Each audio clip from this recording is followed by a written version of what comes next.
Emma. I am a trauma-informed and feminine empowerment coach and breathwork facilitator, supporting women to live authentically and unapologetically. So today I'm going to be diving into sexuality, healing sexual trauma, and really allowing you to experience true sexual empowerment.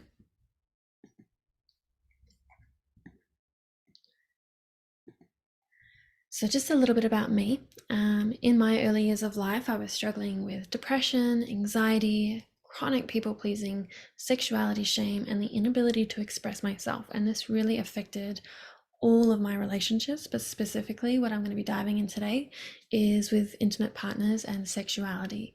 So what I noticed a lot for myself was that inability to express and communicate was really creating quite a deep struggle for me to connect sexually, not being able to say what I wanted or express no or explain what I needed from an intimate partner. And so it created a lot of dysfunction and a lot of suppression. What I would find, instead of being able to really express, no, I didn't want this, what my body would do would tend to be just to freeze and to contract. And I'd experience a lot of anxiety, a lot of disconnection, a lot of numbing out. And this really affected my ability to orgasm and to experience pleasure, to really enjoy intimacy and passion. What I found was I was just constantly anxiety, tense, and overthinking, wondering if I was getting it right, what they were thinking, what was going on. And so it caused a lot of suffering for myself. And so for me, my journey has led me down many healing paths, many healing modalities. And now I support women in really living passionately, authentically, and unapologetically, really being able to embrace their sexuality, to have more connection, experience more intimacy. And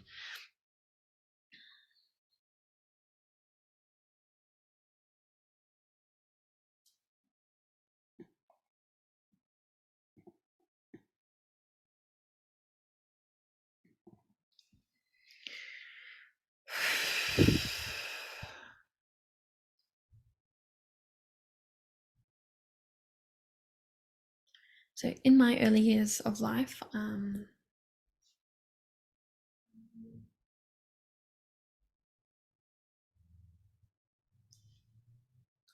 so a little bit about me before we dive in. For many years, I was struggling with depression, anxiety, chronic people pleasing, sexuality shame, and the inability to express myself.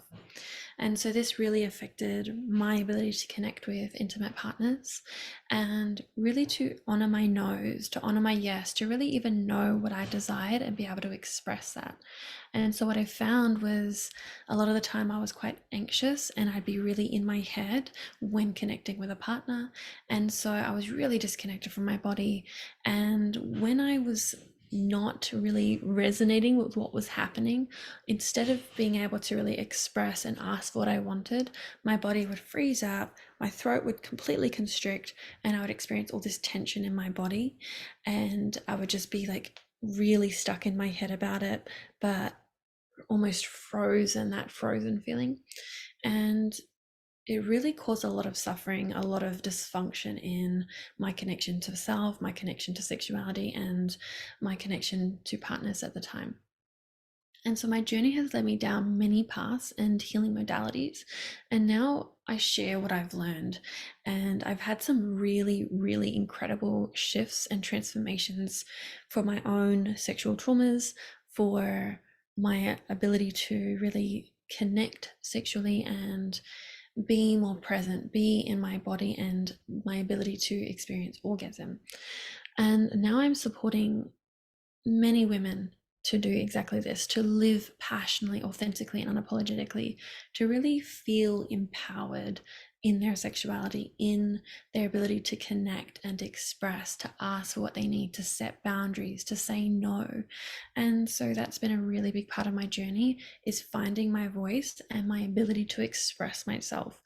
And what I find really, really powerful, really what was really enlightening for me on my journey was when I acknowledged the connection between the throat and the sacral.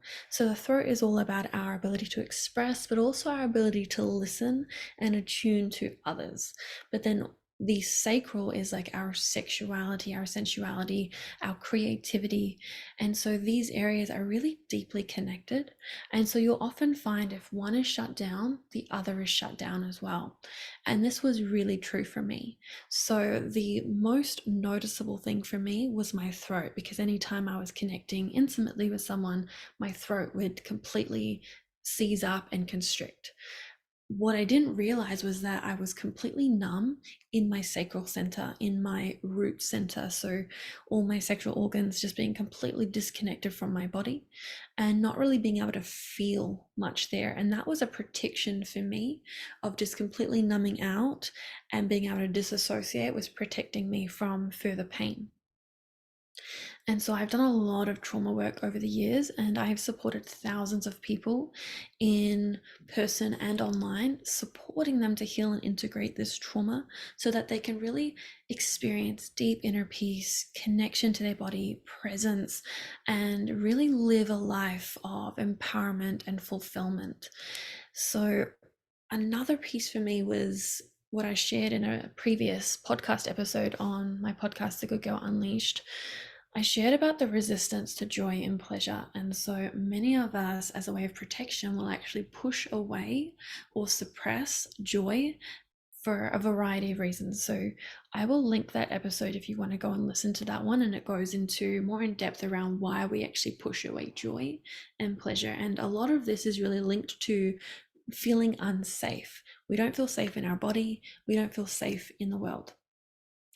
And creating safety is a key piece to healing and integrating trauma so that you can experience this sexual fulfillment, this sexual empowerment, deep connection and intimacy. So let's continue. So today I really want to dive into understanding trauma and its role in shutting down our sexuality and self-expression. I want to go into the connection between sexuality, self-pleasure, and self-love. And then we'll go into healing sexual trauma through somatic experiencing and compassionate curiosity. I'm also going to share about my 4-step process to healing and integrating trauma. This is something that I've supported hundreds of people through, and it's really going to support you in liberating your expression, experiencing sexual empowerment, and leading you to the aligned life that you truly desire for yourself. So, trauma and sexuality. So, I share quite a lot about trauma in the work that I do. And if you do want to go a little bit more deeply with understanding trauma, if this is quite a new concept for you, I want to invite you to join me for my webinar, which is this Thursday. I will put the link below, but we're going to go a little bit more deeply into trauma. I'm more going to give you a bit of an overview and go into trauma where it's more specifically centered around sexual trauma and what can be happening when we've got trauma stored in our body, how it can really affect our sexual empowerment, our ability to connect, our ability to orgasm. So when trauma goes unresolved, it tends to get stuck in the body. This tends to happen because we weren't given the tools or the support that was needed from an early age to really support the integration that is quite a natural primal instinct for us. But because we weren't given those tools, we weren't supported through that process, we've actually started to receive conditioning and programming around suppressing trauma, going into coping mechanisms and protective mechanisms that actually create the trauma to get stored in the physical body and create layers of trauma. So this kind of initial trauma starts to expand and really affect us down the line and later in life. And one of the ways that it can affect us is through our sexuality. So our inability to orgasm, our inability to be in our bodies, to feel, to experience joy, to really embrace and surrender, because a lot of this really requires us to feel safe. And when we have all this stored trauma in the body, we don't feel safe. We're almost like kind of tiptoeing, trying to avoid triggering ourselves and getting those sore spots poked. And so we tend to go through life really rigid, really tense, really constricted, trying to like almost looking for that next threat, on edge, a lot of anxiety. And sometimes we go to the other side of more dissociated, numbing out, disconnected from our body completely so that we don't have to feel the pain that is stored inside. And this is really connected to that hyperarousal and hypoarousal. So the hyperarousal is more when we're on edge all the time. There's a lot of anxiety, there's a lot of fear. We're constantly looking for that next threat. In protection, a lot of constriction and tension in the body. Hypoarousal will be more of that opposite, so more disconnected, numbness, disassociating, not really feeling a lot, and there's almost like that lack of sensitivity, which can show up in the bedroom where we're not really able to feel much. And with that hyperarousal, it's more like we're not able to relax. We're constantly in our head, overthinking. What are they thinking? What should I do? Have I done the wrong thing? Just really living up in the head. And so we're unable to be in the present moment. So you could see how both of these are going to affect our ability to really embrace our sexuality, embrace connection, intimacy, pleasure, joy, all of these things. Then we come into emotional triggers and flashbacks. So this can be closely related to trauma as well, around when there is stuff stored in the body, so that trauma that has been suppressed. What tends to happen is certain experiences can either trigger those past experiences that were unresolved, and so we can get really reactive and again go into that kind of hyper arousal, on edge, a lot of anxiety, almost trying to tiptoe around those pain points so that we don't get triggered, trying to protect ourselves from that pain. But we can also experience flashbacks. So if there is sexual trauma, we can almost have certain experiences in the present moment that will remind us or trigger past emotions or experiences that haven't been resolved. And so often we can avoid sexuality altogether to avoid that pain, or we're not aware that why these things are happening, and so we might have an experience where we're trying to connect with someone and then we're just clashing, reacting, losing ourselves, getting really angry at the other person, or feeling a lot of shame, a lot of guilt, and a lot of confusion of like, why am I not able to connect? Why am I not able to experience this? Why is it so much easier for others? And we can go into these stories and really start to dwell in that pain, and we get stuck in those triggers, in those past experiences, and it really prevents us from stepping forward into a life where we can really experience true sexual empowerment and deep connection. Trauma can also really create a lot of body image shame and really affect the way we see ourselves. And so there can be a lot of shame of how we view ourselves, how we feel our bodies when we're kind of moving in a certain way. What does it look like? There's so much body shame and feeling like we should look a certain way, we should move a certain way, almost like we're trying to perform rather than actually just be fully in the moment. There can be a lot of shame around, how am I expressing with my face? What sounds am I making? What do I what smells are present? What is, and there's just like it kind of, we're just stuck in the mind rather than actually being fully able to surrender into the experience and really enjoy that experience. And a lot of this stuff can come from how we were brought up, things that were said, things that we heard, things that we saw others judging about themselves. There's a lot of self-judgment in the generations that's passed down. We also experience that in the school ground and with our peers and social media and all of the different things we see on TV, and we're just absorbing all of this stuff from such a young age that it really gets stored in our psyche of these core beliefs that we form. What's okay, what's not okay, what's pretty, what's not pretty, what is the perfect looking woman, what is ugly, not okay, not acceptable. And we start to form these different ideas, and it can really prevent us from fully just embracing who we are, loving who we are, loving our bodies, and we can become really, really disconnected and stuck in that self-judgment. Again, we get stuck up in the head, disconnected from the body. We really need to be in our body to connect with our primal nature so that we can fully experience that sexual liberation and full body orgasm, and really really being able to have that deep connection with a partner, we must have that deep connection with ourselves first. So if we're constantly judging ourselves and in our head and overthinking and wondering if we're doing something right, or feeling afraid to speak up and say no or ask for what we need, we're not honoring ourselves. We're not connected to ourselves. And if we're not connected to ourselves, then we're going to really struggle to connect with a partner. And so these are the foundational pieces to sexual empowerment and having that deep connection with self and with another. Trauma can also cause a lot of trust and intimacy issues. So you can start to see how all of this is connected. These are the symptoms that can really tell us that there is trauma stored in the body. So if you're struggling to feel safe, if you're struggling to trust, and you're finding yourself just constantly constricted and tense, you may find that there is something that is stored within your body that is preventing you from having deep passion and intimacy.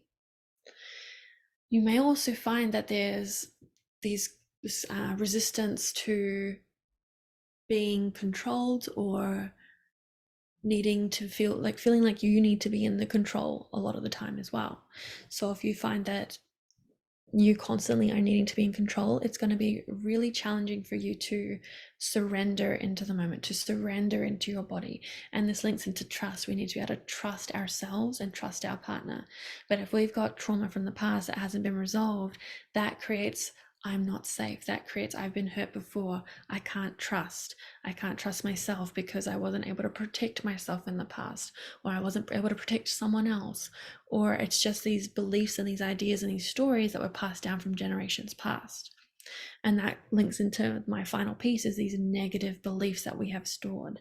And these beliefs around sexuality is bad, orgasm is bad, making sound or sounding a certain way, or really just fully embracing sexuality. There can be all this kind of taboo, this shame, this fear around it that it's wrong. And this is just so much trauma and baggage and stuff that has really just been passed down for years and years, and has become really stored in our body. And then when we interact with others, we see how they're maybe judging themselves, how maybe they're judging others, and then we create this fear of, if I express myself fully, I won't be loved, I won't be accepted, I won't belong.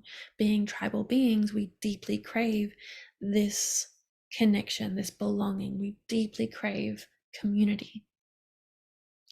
And so when we feel like being our full sexual selves is going to create isolation, disconnection, we're going to be alone, we're not going to be loved, we're not going to be accepted, it feels safer to suppress that part of ourselves and to try and be this picture perfect thing that we believe is going to be accepted by others, so that we can have a partner, we can have a family, we can have friends, we can have community.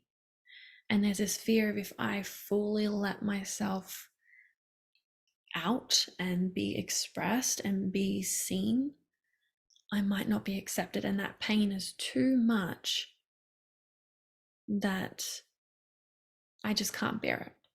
And so we continue to suppress. And if at any time that part of ourselves reveals even just a little bit, we get a lot of shame, and shame creates even deeper suppression, pushes all of that down. And we're continuing to condition ourselves in a way of being traumatized, of being shut down, of being suppressed. And we become this really dull version of ourselves. Our light gets more and more dim, and we find that we can't fully embrace and enjoy life. So these are some of the symptoms you might be noticing if you've got trauma that is affecting your ability to feel sexually liberated and empowered. And it's also important to know that it's not just sexual trauma that creates resistance to sexuality. So it's not that if you've had a sexual abuse or a physical abuse in relation to sexuality, that's why you're shut down sexually.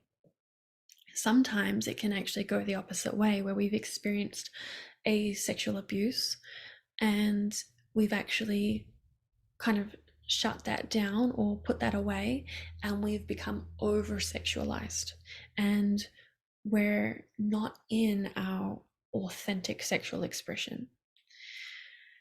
And other times we can fully resist sexuality because of the sexual trauma, but sometimes it's actually traumas that seemingly have no relation to sexuality. Maybe there was, I love the story around when this young girl at 5 years old wanted a cookie, and it was just before dinner, so her mum said no.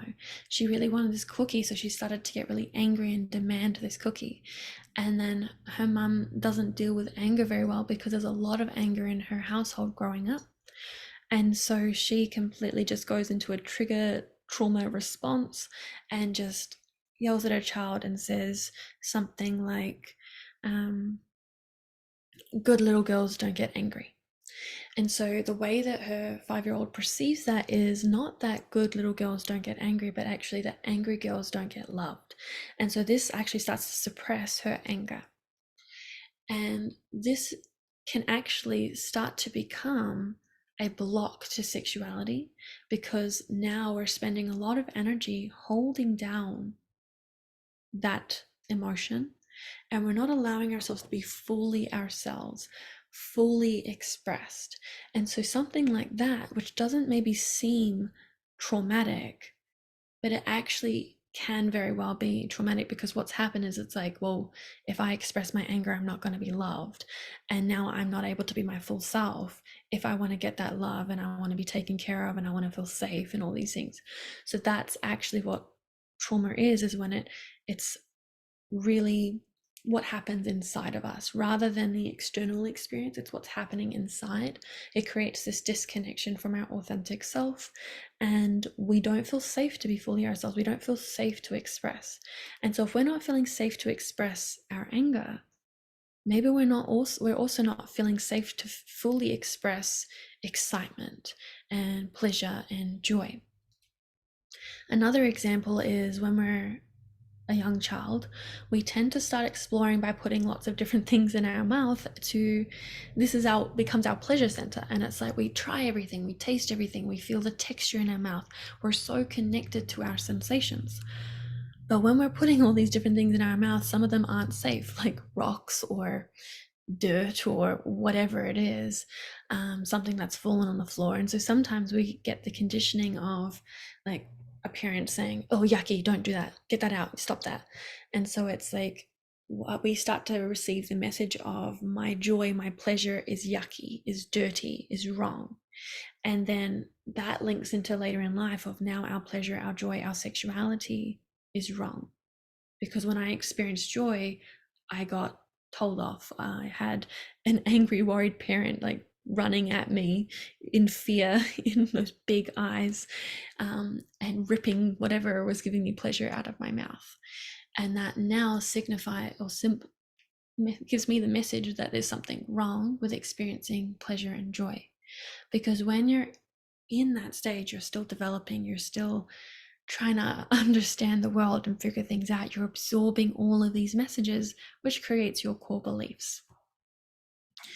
And so this is just a couple of examples of things that aren't necessarily like sexual trauma, but they can be quite traumatic, and they can be things that we carry into our life moving forward.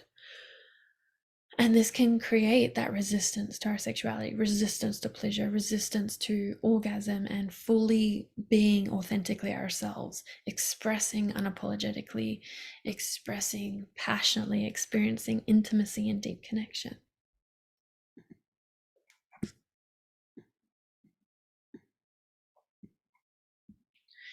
And so now I want to go into the connection between sexuality, self-pleasure, and self-love.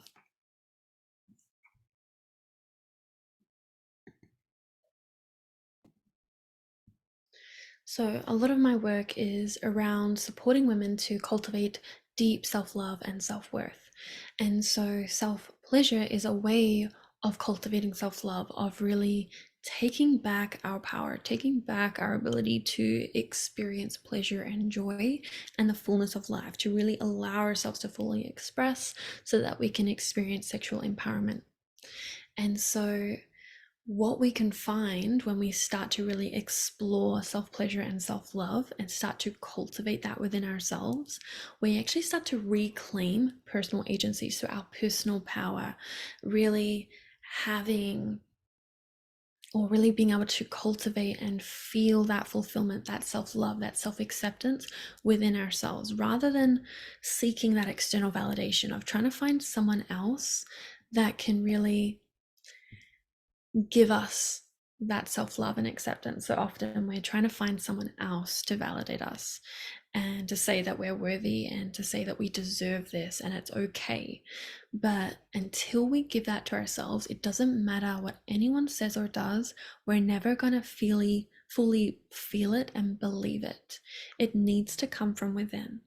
And what you'll find is that your internal world is what's reflecting your external. So your internal is creating your external, how you see the world, how you experience people, what you attract. And a lot of us aren't aware of this. And so when I began my journey and I started to learn about the secret and the law of the manifestation and how we're creating our reality, it was really mind-blowing for me. But what I found was when I started to do the law of attraction practices, nothing seemed to be shifting in the way that I wanted it to. I was still experiencing the pain and attracting the things that I didn't want. What I found as I continued my journey was a lot of the creation was happening from that subconscious mind, from the suppressed trauma and the suppressed emotions. And until I was willing and ready to really lean into that, to heal that, to integrate the trauma, I was able to create space for new experiences. Because what I find is your external will also support your healing by creating or bringing forth experiences that will really bring into your awareness what is unresolved. So I often talk about emotional triggers. It's something that I deeply work with for myself and with a lot of my clients. And I talk about how triggers are your teachers. They're revealing to you what's unresolved inside, giving you the opportunity to really resolve what's unresolved. Because if we can't see it, if we don't know what's there, we can't do anything about it. So when we shine our light of awareness, we're really taking our power back. And this really supports the healing and integration of trauma so that we can actually start to open up and draw in new experiences that are really fulfilling, that offer connection, that offer liberation and sexual empowerment and pleasure and joy and all of these beautiful things. Now, this doesn't mean that we don't experience challenge, pain, or negativity from time to time. That is, I believe that's all part of this human experience. We live in polarity. In order to know one, we know the other. When we're numbing one, we're numbing the other.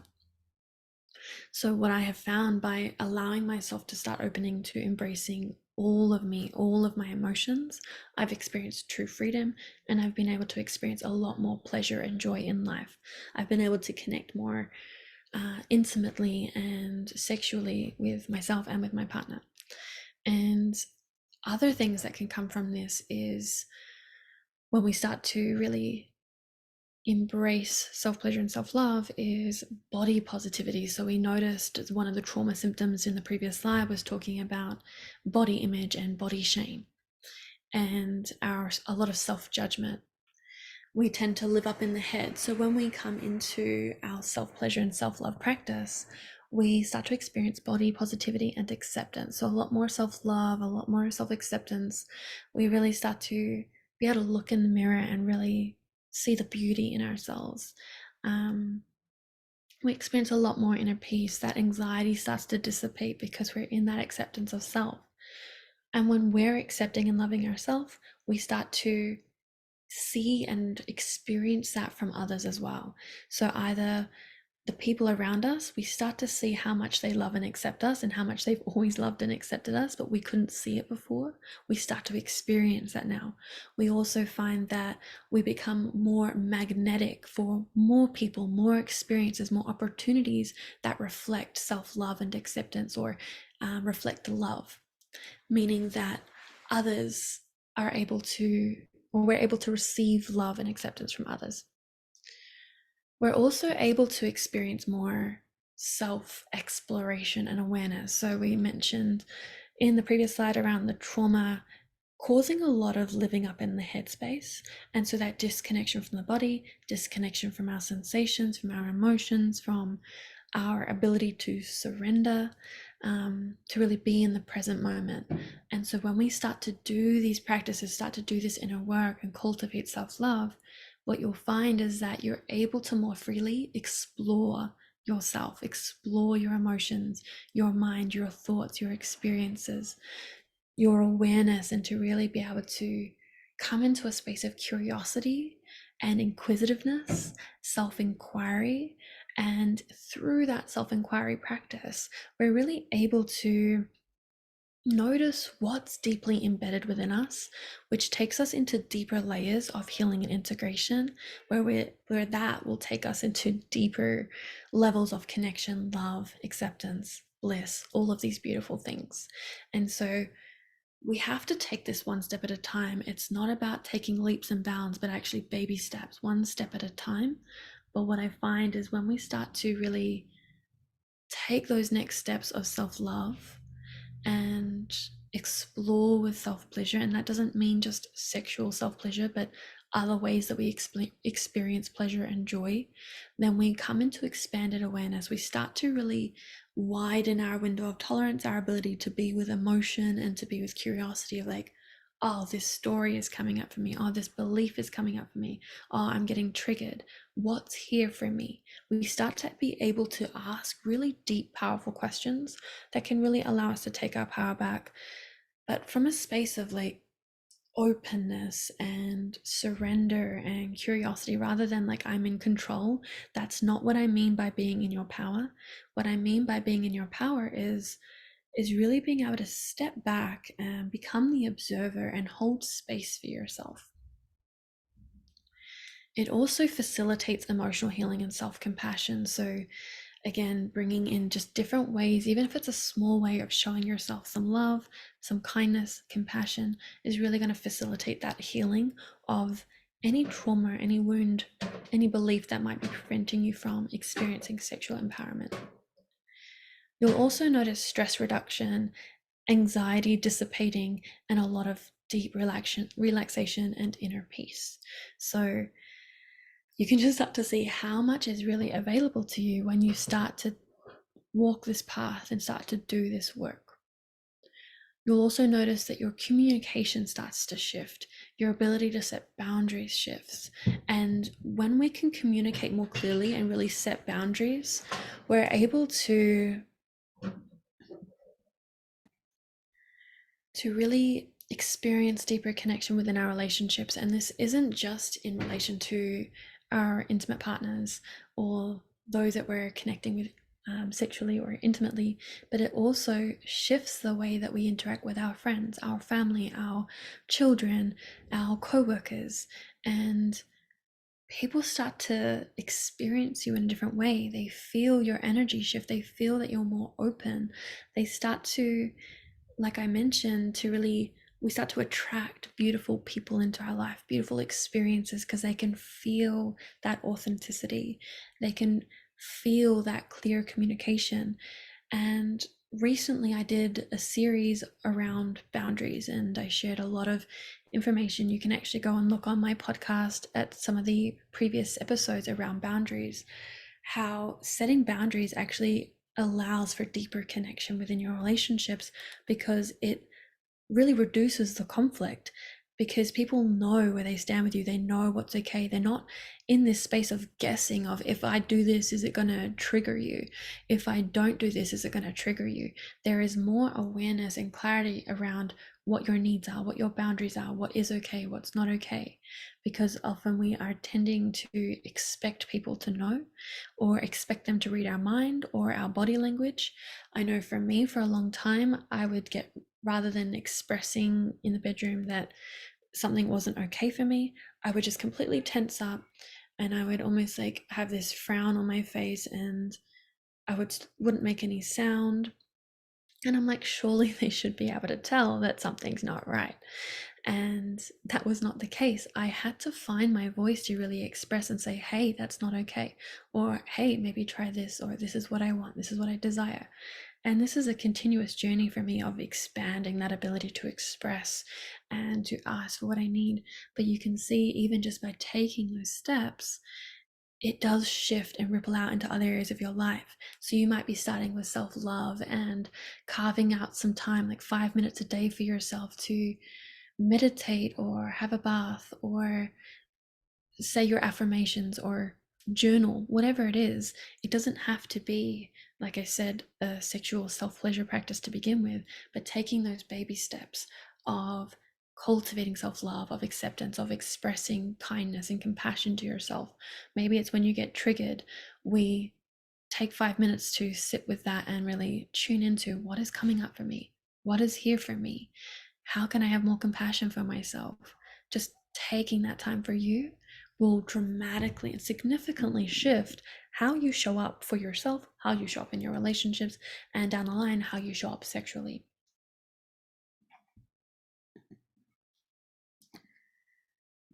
And so now I'm going to be going into somatic experiencing and breathwork. So this is a lot of what I work with my clients, of going into these processes, these practices that really support deep integration of trauma and suppressed emotions and core beliefs that are really stuck within us, that are preventing us from living the life that we truly desire for ourselves. And in a way, when we are suppressing, when we are coping or deflecting or numbing out or whatever it is that we're doing, that we're like, this isn't serving me, often there is a way that it is serving. It's serving as a way of protection. And so if we can actually start to see how the way that we're acting is supporting us, we can actually start to come into more compassion, more acceptance, and then start to rewire the way that we protect ourselves, the way that we show up. But first, we need to really have that awareness of what is here for us, what is stored, what is it creating, how is it negatively impacting us, how is it positively impacting us. And when we can see that, we can start to really consciously shift how we want to show up in the world, how we want to show up for ourselves, how we want to interact and connect with others. So somatic experiencing, it's a therapeutic approach that focuses on the body's physical sensations and experiences to process and release trauma. And then breathwork refers to intentional and conscious breathing practices that can have transformative effects on the body and mind. So these healing modalities can really help to regulate the nervous system, release stored tension, and increase body awareness, as well as connecting more deeply with your body, accessing and releasing emotions, and cultivating a sense of presence and relaxation during sexual experiences. And this is modalities that doesn't only support sexual healing and trauma healing, but actually opens you up to deeper states of self-love, of acceptance, of bliss, of pleasure, of joy. So it's something that does ripple out into all areas of life, but it's something that has really supported me with healing sexual trauma, with really allowing me to connect more deeply, to feel safe in my body, to surrender when I was with my partner, to feel safe with my partner. And another big part was, if you know much about me and my journey, the big block for me was my throat, and really feeling that constriction anytime I wanted to speak or express or say no or say this is what I want. Or sometimes a partner would ask me, like, what do you like, what do you want? And I would just completely freeze up, and I'd be so stuck in my head about thinking what I could say, how I could say it. It just wouldn't come out. I was stuck in that freeze response. What I found with somatic experience in breathwork is it was able to take me into that freeze response and give me a safe space. And working with powerful mentors really gave me the support that I needed to really break out of that freeze response, to really integrate it, so that I could find my fight, I could find my power, I could find my expression and my freedom. And so when I first started my journey, I was really focused on just being able to have a conversation. What I realized later down the line, there was a deep connection between that throat and sacral. And so I started to do a lot of healing work, especially with my partner, healing that sexual trauma, healing the beliefs, the negative beliefs that I had stored within myself that prevented me from really embracing sexuality. And so what I tend to do with clients is really to support them one-on-one, or sometimes in a group scenario, to really go within yourself, to really discover what is stored within you, what is preventing you from having that sexual liberation, from having or really embracing your expression. And then what do you need in that moment to integrate that, to move through that? And so I guide you in a process of reconnecting to your body, to your sensations, to your expression, and moving through that process on a somatic level. And somatic means body. So this is a body-based therapy. It's not about thinking, it's not about talk therapy. It's actually about feeling what has not been allowed to be felt, the emotions that were suppressed, the things we weren't allowed to say or express at a certain time. I'm creating, or we're co-creating, a safe container together for you to move through that. So what I find, especially with the freeze response, which tends to happen for a lot of us in those sexual experiences, we get triggered, we freeze up, and we're tense, and we can't even find our no. Or sometimes we're just incomplete. We can completely get triggered and just like start screaming and losing ourselves, losing presence and pushing away and blaming or projecting. And again, it's just that we've really lost ourselves and our ability to be present with what's going on in the body. So what we're doing is we're taking it step by step to come out of the head into the body, to feel what has not been felt, to express what's not been expressed in that safe space. So what I find is sexual trauma can really dysregulate the nervous system, and leading to that hypervigilance, that anxiety, the dissociation that we spoke about in the trauma part of this this talk. And somatic experience and breathwork can support the regulation of your nervous system by activating the body's relaxation response. Because what's happening when we are in that hypervigilance, anxiety, disassociated state, what's happened is that there's been an overactivation. We're kind of stuck in that sympathetic nervous system, and so we need to resource ourselves. We need to create that inner safety, to be able to allow the nervous system to relax, to open up, to receive, to surrender, to experience pleasure and joy and all of that goodness. But first, it's really, really important to feel and create that inner safety, to build that trust first with yourself and then with your partner. We really need to be able to express and at least be able to say a safe word or a no. And that's also with ourselves. If you're exploring with self-pleasure practices, we need to know our no rather than trying to force ourselves to get to orgasm or force ourselves to get to a destination. We need to be able to work with our body, to respect our body. So deep mindful breathing and somatic awareness techniques really help you to shift from that state of hyperarousal or hypoarousal that we spoke about into a more balanced, regulated state. And this regulation of the nervous system really fosters a sense of safety, trust, and presence in sexual experiences, allowing you to be fully engaged and experience deep pleasure. By bringing attention to the body and the breath, we can develop a deeper understanding of the interplay between physical sensations, emotion, and cognitive processes. So this is really bringing in that self-exploration, expanded self-awareness, really starting to notice what is a no for us? What is our body revealing to us? What is coming up when we're engaging sexually? What are we feeling in the body? Having that curiosity will really allow you to heal and integrate any blocks, any beliefs, any stories that are coming up, so that you can fully surrender and feel safe, and to surrender and actually enjoy the process of surrender. Because like I mentioned earlier, when we don't feel safe, we're in this control, and when we're in control, we really struggle to surrender, to open, to receive. Because having that deep sexual pleasure is really about receiving, and receiving is really vulnerable. When we're giving, we're in a space of control because we can stop giving at any point. But when we're in a receiving, we're not in control. And that can create a lot of fear because there may be another time from the past where you were not in control, where you felt really vulnerable and you got hurt. Maybe there was a trauma that took place. And so we now have this belief that if I surrender, if I relax, if I open up, if I trust, I'll get hurt. And so we want to start to bring that awareness, that curiosity into what is the story, what is the belief that is preventing you from having sexual empowerment, from healing the trauma, from experiencing this ecstasy, this bliss, this connection, the intimacy, the passion, the deep desire. And it is a process. It's not something that is an overnight thing.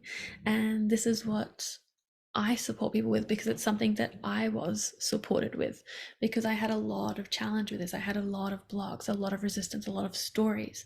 And through mentors and support systems, I was able to move through a lot of that pain that really opened me up to that deeper connection.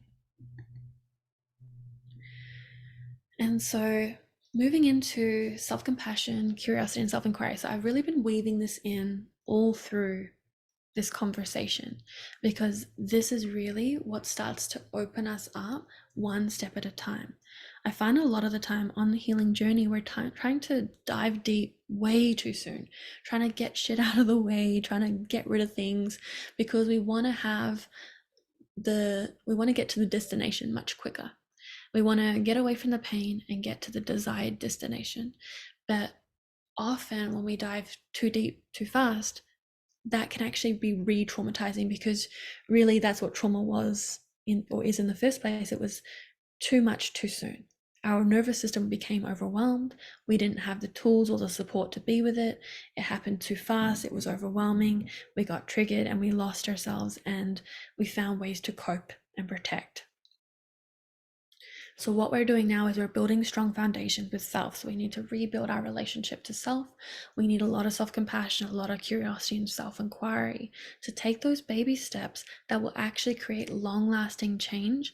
And it's kind of counterintuitive. When we slow down, the process speeds up. So when we're not in a rush, you'll actually find that you start to heal at exponential rates. But when we're trying to rush and we're trying to force and push and get somewhere, it actually takes us on these really long detours, which sometimes we need because often there are many lessons that we receive on that path. And so I took quite a lot of detours, and a lot of my path was quite a long one. But what I've found is now that have moved through a lot of layers, I'm really able to support my clients in moving through their layers at a much faster pace, but in a safer way. So we're not rushing it, but because I'm really inviting that slowing down, inviting that curiosity, and offering the energetic transmission of what I've moved through, it really supports you to go through that process much faster, much smoother, and much more safely. But it's not from a place of we need to get there faster. It's from a place of acceptance and surrender and trusting the process, because at the end of the day, we're all unique. We all have our own unique path to take, and what may move through faster for one person may take a little longer for another person, because we are all unique and we need to honor that journey, that process. And that's where a lot of the goodness comes through anyway. When we're not in a rush, we actually receive so much more because we can see so much more. If you think about times when you were rushing to get somewhere or rushing through a store, it's like, how much did you actually notice around you? How much did you actually feel in your body? But when you slow down, how much more do you experience? How much more do you notice in your body? When we bring this into the context of sexuality, when we're trying to race to the orgasm or get to the finish line, how much do you actually experience? How much do you really remember or feel in your body? How much connection do you experience with your partner? When we slow down and take our time and notice the sensations, the feel in our body, the feelings inside, the energy that's moving within you, the breath, the emotions, the different sensations all through your body, that's where we actually get that deep connection, that sexual fulfillment, that empowerment, the intimacy and the pleasure. And often when we're trying to force the orgasm, it just stops it, it just blocks it. And it can be quite depleting when you actually do get there. But what can happen when you slow down and just enjoy the process and you take the pressure off needing to orgasm? It can actually happen spontaneously, and it can be really fulfilling, really nourishing, really healing. But when we're rushing, we're trying to force, we're trying to push it, we've got to get somewhere, it can actually be really depleting and re-traumatizing because we're not honoring our body, honoring our process. And so self-compassion is really allowing yourself to really hold space for yourself, to acknowledge where you are, to validate your experience, to feel what's going on for you. This comes back to really having that self-validation, and this can really support sexual healing, really allowing you to overcome deep-seated shame and self-judgment. Self-inquiry, really, it involves coming into a curious, non-judgmental exploration of your thoughts, of your emotions, beliefs, desires, which will really allow you to really take the cap off and really, like, almost looking under the rug where we've swept everything, and we're just starting to look at it and be with it, hold space for it, and like realize that what you're feeling, what you're experiencing is valid. It's okay. It's okay to feel what's here. Often we can get into this comparison thing, which was a big part of my journey of others have gone through worse, so how dare I feel these things? And so I never really allowed myself to feel my pain, which was also a protection because there was a lot of pain stored within me. So when I started to come into the validating myself, knowing that what I'm feeling is, I have a right to feel it, what I've experienced, I have a right to feel the associated emotions. And through feeling, I allowed myself to heal and integrate that pain and open up to pleasure and connection. Self-inquiry really supports the exploration of your desires and boundaries as well. So really getting clear on what it is you desire, what it is you want, what is not okay, what is something that you don't want, so that you can really come into that self-expression and let your partner know, let yourself know of like, well, this is what's okay, this is what's not okay, reducing that conflict, reducing anxiety, and allowing for deeper connection. And as I mentioned, through self-compassion, individuals really, you're really able to develop the ability to hold space for your emotions and experiences without judgment. This is just so, so powerful, so healing. And so I'm going to share a little bit about my 4-step process when I'm working with myself, when I'm working with clients, to really heal and integrate trauma so that you can really lean into your full sexual expression, really experiencing deep fulfillment in your own sexuality, whether that's with self, whether that's with a partner. So number one of my process is creating that inner safety. So really building the strong foundations for yourself to feel safe, to trust, so that you can open up and surrender. Number two is going into triggers and really allowing your triggers to be your teachers. This is where we go into more of expanding your self-awareness of what are your triggers revealing to you. I really truly believe that triggers are the stepping stones to wherever it is that you want to go, wherever that destination is for you. It's revealing to you what's unresolved inside, which is giving you the opportunity to resolve that deeper pain so it stops blocking you from getting to your desired destination. Number three is going into self-expression and really feeling what's been suppressed to release it. Because when we suppress it and push it away, that's where it can create these other layers and we become more magnetic for more of the same. So often we think if I allow myself to feel and experience my anger, I'll be an angry person or I'll attract more things to be angry about, but actually it can be the opposite. This isn't saying that we're going to be dwelling in it. We're going into the authentic expression of it so that that energy can move and integrate. So this is really giving yourself permission to feel and to express, to allow deep healing and liberation. Thinking of it like a tunnel. Often we think if I go into my emotion, if it's anger or grief or sadness or depression or pain or whatever, it feels like we're going into a deep dark hole and we're getting stuck there. But actually what's happening is we're going through the tunnel, and often it will get darkest before the dawn. So there is a light at the end of the tunnel, but often it can get really challenging when we're leaning into that deep emotion. And that's why it's so important to have support, to have a mentor or a coach or someone to hold space for you as you're moving through that tunnel. Number 4 is integration. So allowing space for you to integrate that expression. So often when we go into somatic experiencing, breath work, or feeling an emotion, there is a process of integration that needs to take place after, where we can experience more insights, emotions, revelations, aha moments. Integrate literally means to make whole. So what we're doing here is we're bringing the darkness into light, making the unknown known. And that's how we start to clear out all of those subconscious belief systems and traumas and things that have been suppressed for a long time. So I find like the expression is kind of that activation, which opens up that gateway, and the integration really allows space for you to resource yourself, regulate your nervous system, receive the messages, really move through those waves to create wholeness. And so this is a 4-step process that I guide my clients um, through a variety of practices, and really just creating that safe container, holding you through that journey, and letting you know that you are not alone in this, and that what is coming up for you is completely normal and natural and okay and valid, really supporting you through each step of this journey.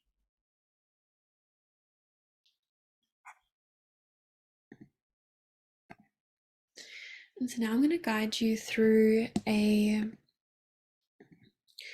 guided practice just to support you in connecting to your body, to your ability to connect to that curiosity, that exploration, to really start opening yourself up to this work, to taking those next steps of embracing sexual healing and sexual empowerment. And so I'm going to invite you just to close down your eyes and just to connect to your natural flow of breath.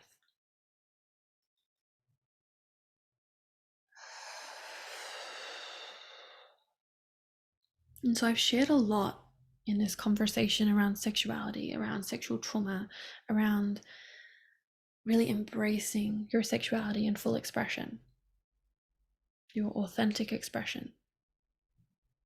And this can bring up a lot. We're already starting to activate things that have been buried deep within ourselves. And I want to invite you to get curious about what is here for you. What are you noticing? What are you feeling? What is coming up for you?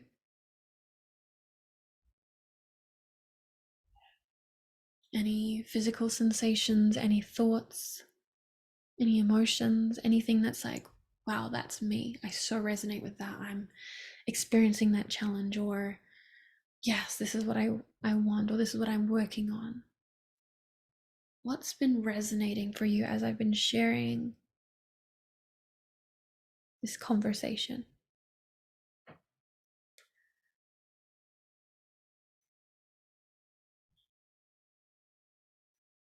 And not only noticing what's in the mind, but also inviting yourself to come into your body, to feel the different sensations that are present, to notice where any blocks might be stored. You can feel this by maybe an area that's really tense or stuck or constricted. Maybe you started feeling your throat closing up, or some pain in your body, some constriction. And coming into this self awareness around the felt sensation and what you're experiencing in this moment is a really powerful practice to start opening you up to connecting to your body, to connecting to your sexuality, to your joy, your pleasure.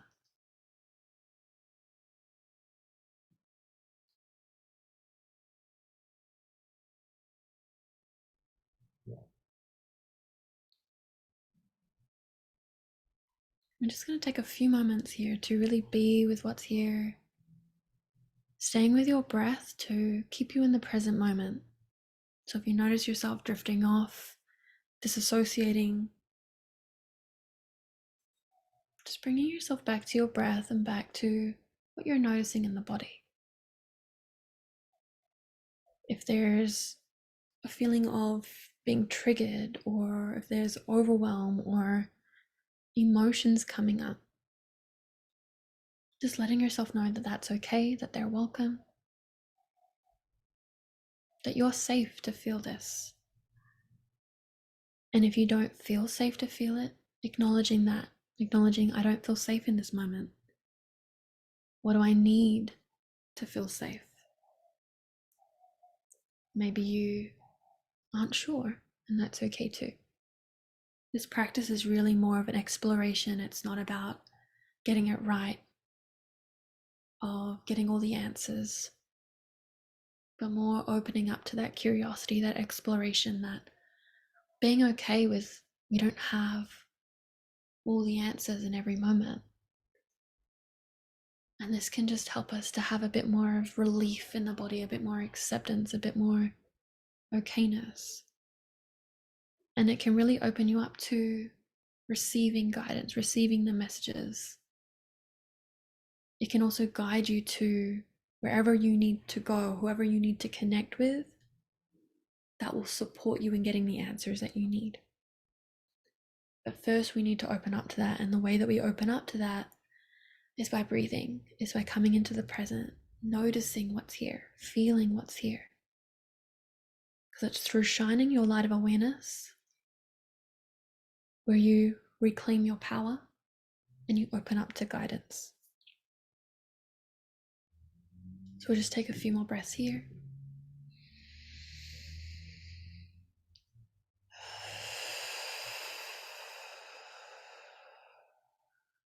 Listening to the sound of your breath.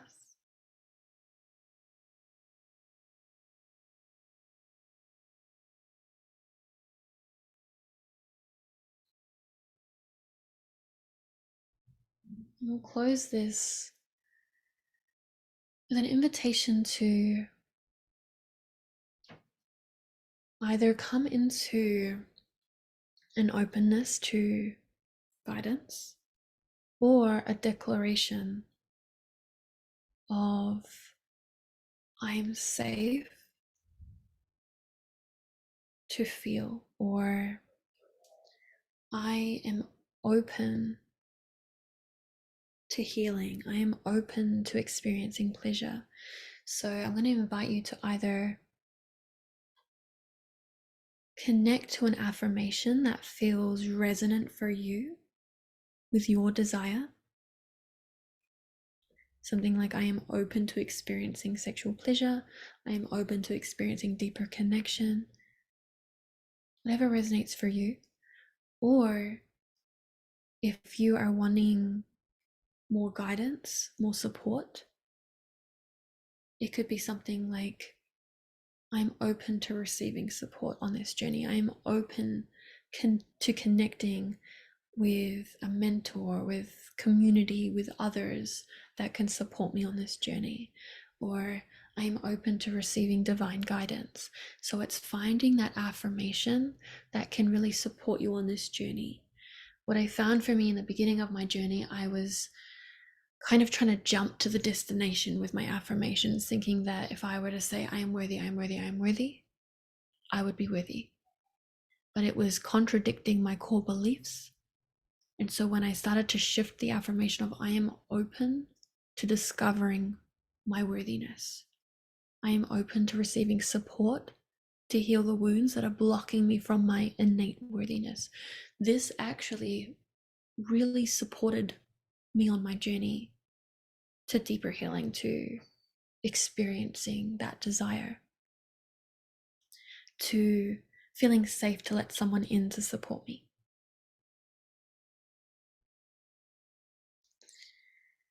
And so I'm going to leave you with this for today. And I want to invite you, if you would like to continue this journey together, I have a free webinar this Thursday, the 1st of June.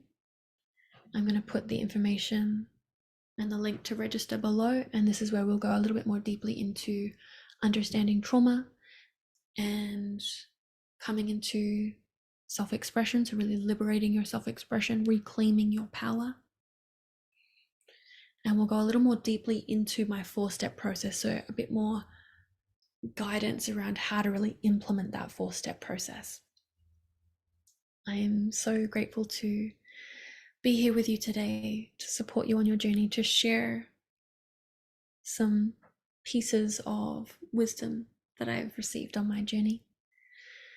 This has been a massive healing experience for me of taking these steps into uncovering what was buried within myself, where this inability to connect sexually, to experience orgasm and pleasure and bliss and joy, and to really connect with an intimate partner and connect with myself. I've gone through so many layers of this healing journey, and I'm so excited to share this with you. I would love to hear from you. Anything that resonated, any questions you have, please reach out. You can email me at info@moniquecarmela.com. All right, so much love to you. Have a beautiful, beautiful day wherever you are in the world. Sending you so much love.